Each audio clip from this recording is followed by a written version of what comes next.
Garrett stood at the checkout counter of the upscale Riverfield market, watching the surveillance feed loop in grainy silence. The kind of silence that makes your heartbeat sound like a clock ticking down to something irreversible. The footage wasn't supposed to be there, not on this monitor, not this late, not without a passcode, and yet, it played again, frame by frame, like it wanted to be seen. There she was, his mother, wrinkled hands trembling as she adjusted the silk scarf around her neck, her back slightly bent from a life lived in quiet dignity. She smiled politely at the cashier, asked a simple question about the price of the peaches.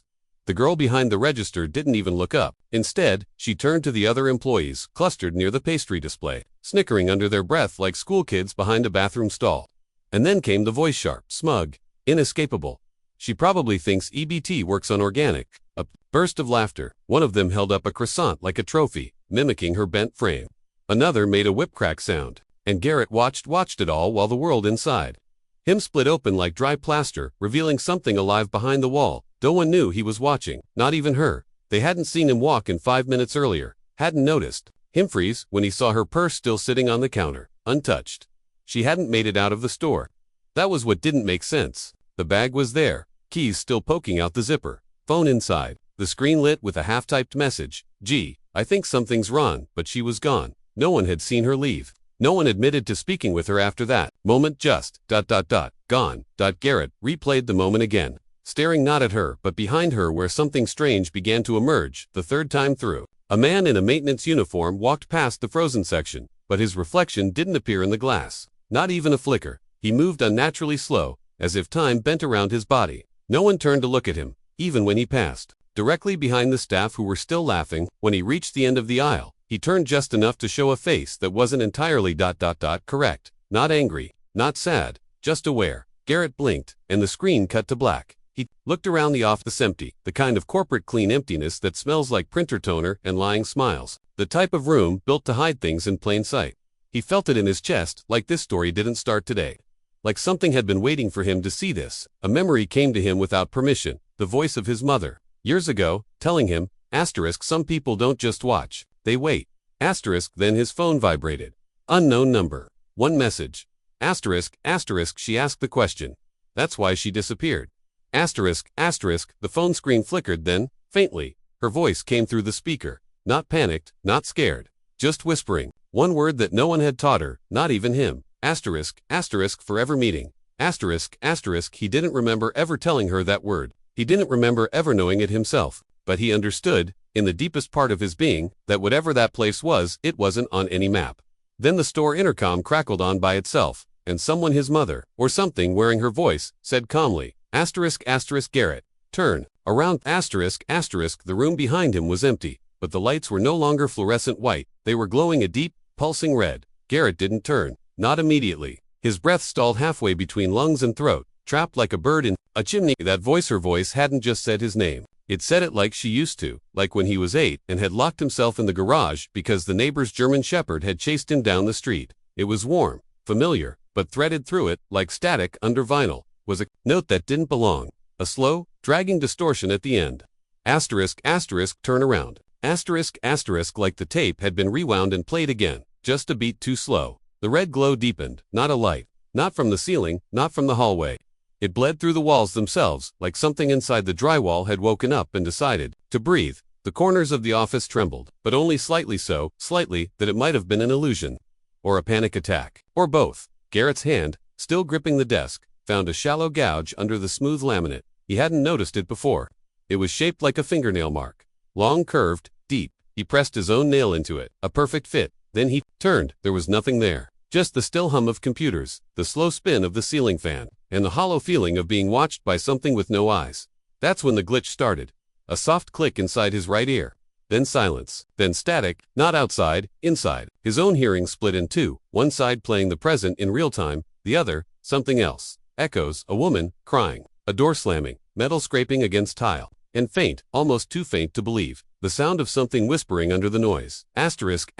You knew. You always knew. He staggered back from the desk, nearly tripping over the corner of a floor mat. His phone, still in hand, vibrated once more. Screen cracked, message gone. Just one new notification. Voice memo, 11:02 p.m. He hadn't recorded anything. He wasn't even touching the screen. But the memo was there, 1 minute and 12 seconds long. He hit play.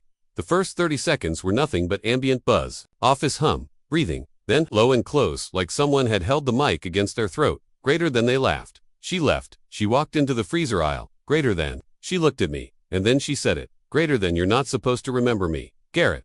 He dropped the phone. The recording kept playing, tinny and warped from the floor. But you did. You remembered. That's the part that broke it. That's why it's starting again. Tell them before the tape flips. He kicked the phone away. It slid under the metal filing cabinet and vanished, like it had never existed. That was when the second character entered.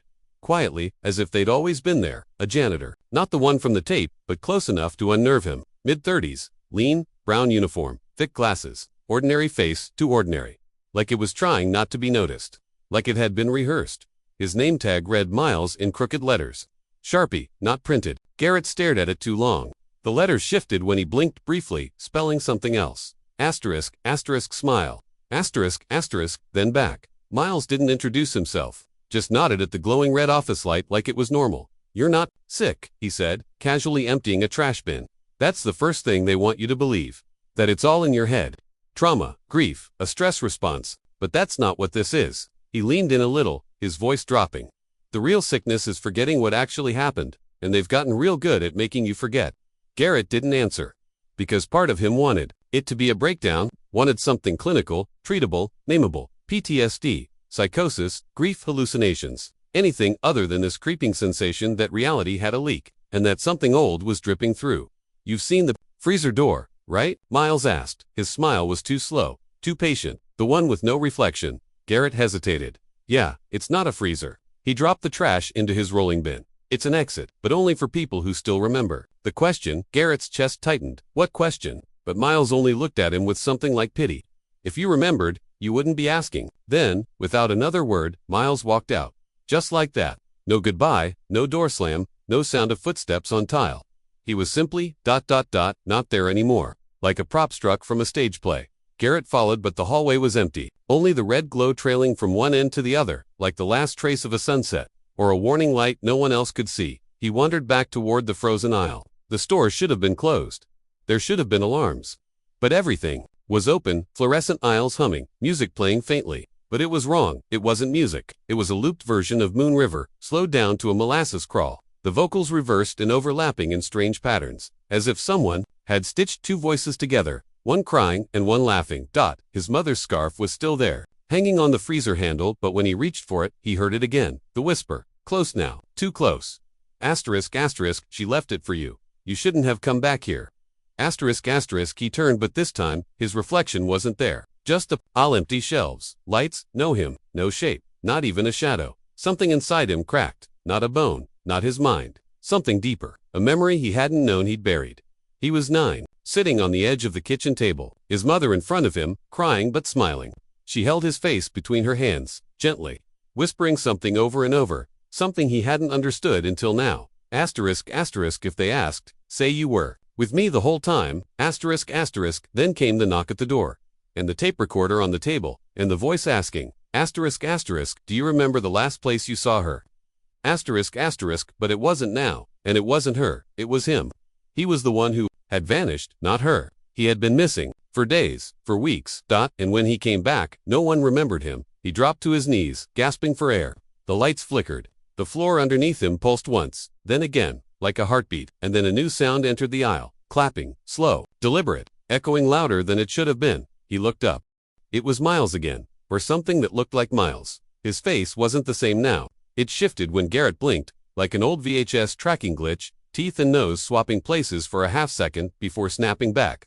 His eyes were bleeding, but not blood tape. Glossy black ribbon coiled down his cheeks like tears. You flipped it, he said. You weren't supposed to flip the tape. Garrett scrambled backward, breath caught in his throat, as the freezer door creaked open. Behind him without anyone touching it. No cold, no frost, just a deep, humming void. Don't go in there, Miles said calmly. That's not where she went. Garrett shook. Then where is she? Miles stepped forward. The lights above cracked like ice. Asterisk, she's still in. The first recording. Asterisk, he said. The one you erased when you were 10. The one no one talks about. The one they told you never existed. And Garrett remembered. He had erased it. The tape his mom left him the night she made him promise not to open the basement door. He'd found it after she died. Played it once, heard the truth, and destroyed it. Now it was coming back. The aisle began to distort, shelves warping inward, products blurring. The scanner at the checkout screamed once, like a human in pain, then shorted out. Garrett looked back into the freezer void, now widening like a mouth. He reached out hand, saw that his hand was no longer aging forward.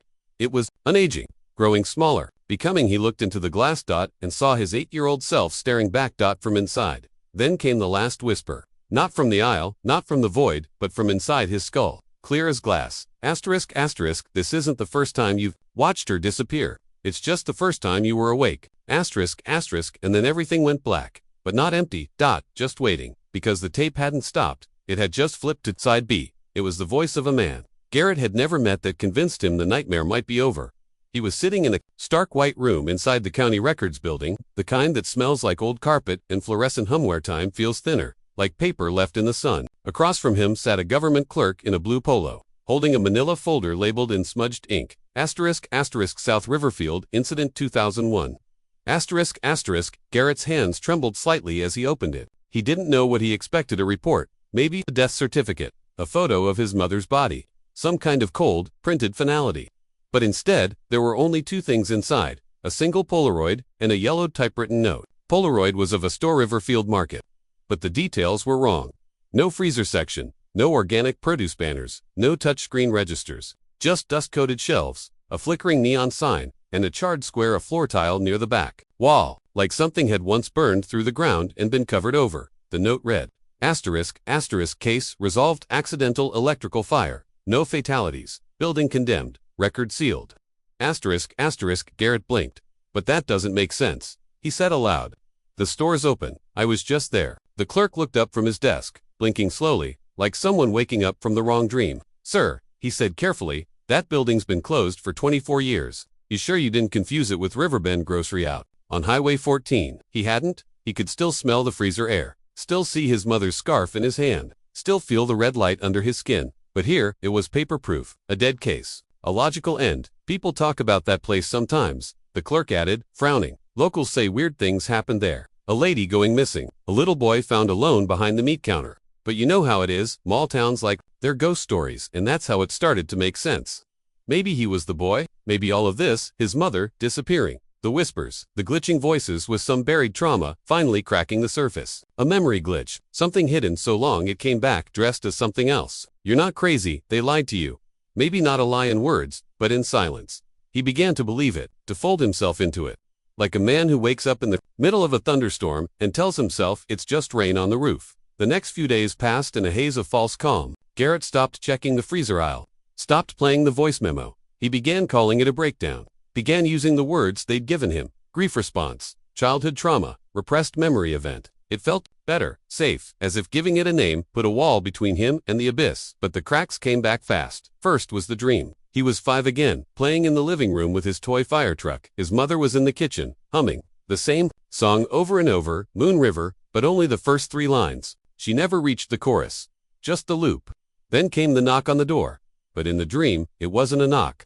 It was a sound like a VHS player spitting out a cassette.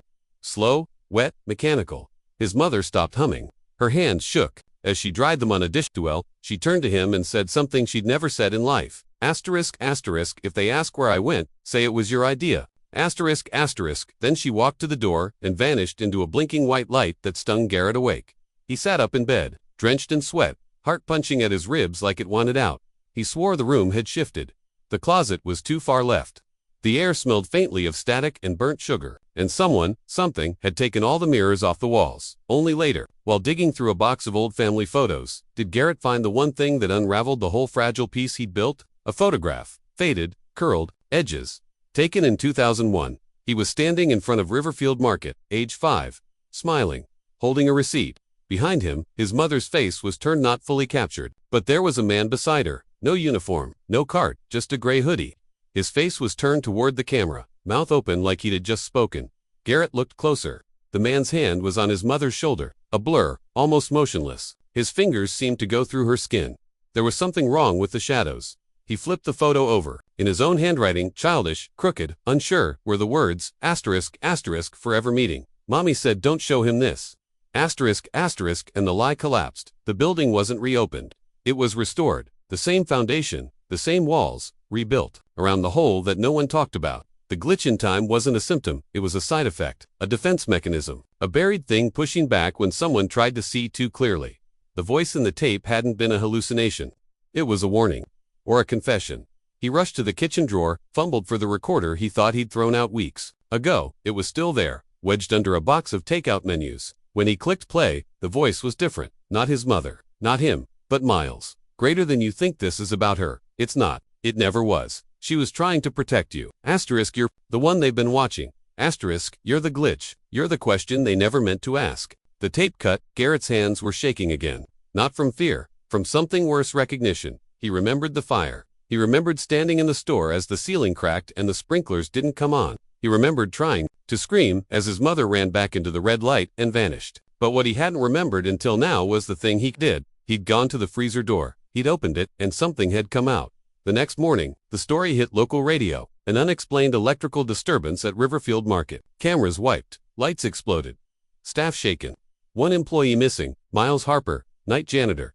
No body found. Just his shoes, neatly placed by the back wall, and written in black marker across the freezer glass. Asterisk, asterisk, you were supposed to forget me. Garrett sat in his car outside the store, staring at the reflectionless windows. The radio played soft, broken, static. Then a voice, not the DJ, cut through for just a second. Asterisk, asterisk, memory error. Side, be corrupted. Please rewind. Asterisk, asterisk, he didn't touch the dial. Then, through the glass, he saw his mother. Not aged, not older, exactly as she looked in 2001, scarf and all. She didn't move, didn't smile. She was staring past him. Behind him, at something approaching. Garrett turned, but there was only the back seat, empty, quiet, until the smell hit him, the smell of melted film, and a whisper in a voice just like his. Asterisk, asterisk, this time. Don't look away when it starts over. Asterisk, asterisk, then, the engine cut. The rearview mirror turned on by itself, and instead of his reflection, he saw the original surveillance footage playing inside it. Only now, at the edge of the frame, standing by the ice cream cooler, was a child, watching. Wearing his face, from 24 years ago, smiling and clapping. They began to appear not in person, but in pieces, fragments of lives that mirrored Garrett's too closely to be coincidence. Not copies, not simulations, but echoes. The first came in the form of a weathered envelope left on his doorstep. No postage, no return address. Just one line on the front, in perfect handwriting. Asterisk, asterisk, you were right all along. Asterisk, asterisk, inside was a VHS tape. The kind not seen since school. Classrooms in the early 2000s. Faded, labeled, no title. Just a timestamp scribbled in red ink. Asterisk, asterisk, se parte 18. 2001, menos 03:47, Asterisk, asterisk, Garrett didn't own a player. He had to drive 45 miles to find a pawn shop that still sold them. The cashier didn't speak, just stared at the tape and muttered, asterisk, you're not the first one. Garrett didn't ask what he meant. He drove home with the TV buckled into his back seat like a witness. When the footage started, it was silent for nearly 2 minutes. Just grainy, nighttime footage of the original Riverfield Market. No staff, no customers, just humming lights and empty aisles. Then a figure walked into frame, a child. Small, dark hoodie, dragging a plastic bag across the linoleum floor. The camera angle was wrong. It wasn't a security feed. It was handheld. Someone had been filming it on purpose. The child turned toward the lens briefly. Blurred face. No defining features. Just the shape of someone who wasn't supposed to be seen. In the background, the freezer door began to open by itself. Slowly, impossibly slow, revealing only black. The child whispered something, but the tape had no sound. Still, Garrett could almost feel what was said, like the memory had been implanted in reverse. The screen glitched once static, forming the shape of a symbol, a spiral made of broken arrows, a circle with a single line through its center. Garrett paused the tape, drew it on the wall, and felt it in his spine. He'd seen this before, in his notebook margins as a kid, in the burned edge of the Polaroid from 2001, and, worst of all, in the back of his right eye, a flash of shape every time he blinked too long, a visual virus, hiding in sight. That was when the second envelope came. Slipped through the slot the moment he turned off the TV. This one, thinner, colder, a single photograph. A group of people standing in front of a different building in old warehouse turned community center in North Carolina, 8 of them diverse, ordinary looking, blank expressions. But Garrett's eyes went straight to the middle, himself, or someone who looked exactly like him. The man had his eyes, his scar, his posture. Dressed in clothes Garrett didn't own, standing next to people he'd never met. Holding a sign that read, asterisk, asterisk, we remember, the other side. Asterisk, asterisk, and on the back of the photo, another symbol, but this time, beneath it, a line of text handwritten in blue ink. Asterisk, asterisk, they're watching you, watch it. Keep pretending it's a memory. Asterisk, asterisk, he started finding them everywhere. Online message boards with threads that vanished after a single reply. Blog posts titled Tapes You Can't Find and Why My Town Doesn't Appear on Maps. Threads, with usernames like Meet in Reverse and Side B is Waking. One forum called Glitch Loopers had a post from 2008 that described in exact detail the Riverfield surveillance footage, except it claimed the child in the video was a girl, and that when she looked at the camera, her mouth wasn't closed. Asterisk, asterisk, she was mouthing my name. I hadn't been born yet. Asterisk, asterisk, it wasn't just Garrett. It had never been just Garrett. The others called themselves listeners, but even that term felt unstable, like it had been changed over time. Some had fragments of memory, others just dreams. Shared phrases. A song they'd never heard, but could all hum. Moon River. Reversed, always the first 3 lines. Always unfinished. One claimed to have woken up after a car accident with symbols etched into their thigh spirals, slashes, numbers that corresponded to VHS timestamps. Another said they'd spent years in psychiatric care after seeing a face reflected in a store mirror that wasn't theirs. Not distorted, replaced. These weren't stories, they were documented. Medical records, missing persons files, dates, places, all overlapping. The same glitch in different cities. What united them was the one word never found in any official document, but passed between them in notes and symbols, whispered like a prayer or a warning. Forever meeting. It wasn't a place. It wasn't a person. It was a when. And every single one of them claimed the same thing. Asterisk, we never left it. We just forgot we were there. Asterisk, the final crack came when Garrett traced the phone number from his old voice memo, the one that had simply, read, asterisk, she asked the question. That's why she disappeared. The number was inactive, had been for years, but digging through call logs, unearthed a shocking detail. The number had once belonged to a FBI behavioral unit, active during the early 2000s, investigating cases of temporal delusion and synchronized false memory. The public record showed the project was terminated in 2002. All files sealed, but an old whistleblower podcast from 2015, a forgotten episode, buried under unrelated metadata, claimed the project wasn't shut down, just rebranded, moved underground. Its new purpose: monitoring individuals who could not distinguish between past trauma and nonlinear memory interference. Garrett played the episode 3 times. The 4th time, the host's voice changed. Just for a few seconds, a glitch, a different speaker, and it wasn't a host, it was his mother. You were always listening, Garrett. You just didn't know which version of yourself heard it first. Then the audio cut. The podcast disappeared. The deeper he dug, the more real it became. Or less. It was hard to tell. Symbols kept appearing not just in envelopes, but in reflections, in photo metadata, in the shadows of buildings at dusk, the same spiral, the same line, and the dreams got worse. He wasn't himself in them. Sometimes he was the child in the tape. Sometimes he was Miles, watching the playback in an endless loop. Sometimes he was her, staring into the freezer door, hearing something call her name in a voice that wasn't her son's but somehow was. And sometimes, rarely, but vividly, he was someone else entirely. Not a character, not a dream. A presence, an observer. This third perspective began appearing more often. Notes in Garrett's own handwriting, but using terms he never used. Logs written in first person that documented events before they happened. Messages like, asterisk, asterisk, he'll check the tape at 3:11 a.m. tonight. Do not interrupt. Or, tell him it's his fault slowly. Let him arrive at it on his own. Asterisk, asterisk, he found these in his glove box. In his phone's drafts folder, on the bathroom mirror, once written in fog before he'd even turned the shower on, and when he looked in the mirror that day, it wasn't him. Not entirely. A small difference. A mole on the wrong side, a scar from a surgery he never had. The observer was bleeding through. It didn't want to replace him, it wanted him to remember that he was never whole. Just a version allowed to asterisk temporarily. Forget asterisks. And then he stopped dreaming, because he was no longer sleeping. Garrett hadn't slept in 7 days. Every time he tried, he woke up in a different place, on the floor, in the closet, once standing in the freezer aisle at Riverfield, holding a remote that didn't belong to any device he owned. The final piece came from a listener who identified only as K. She sent a series of hand-drawn diagrams, each one more elaborate than the last. Maps of locations across the U.S., abandoned stores, power stations, condemned hospitals, all marked with spirals, all connected by dates.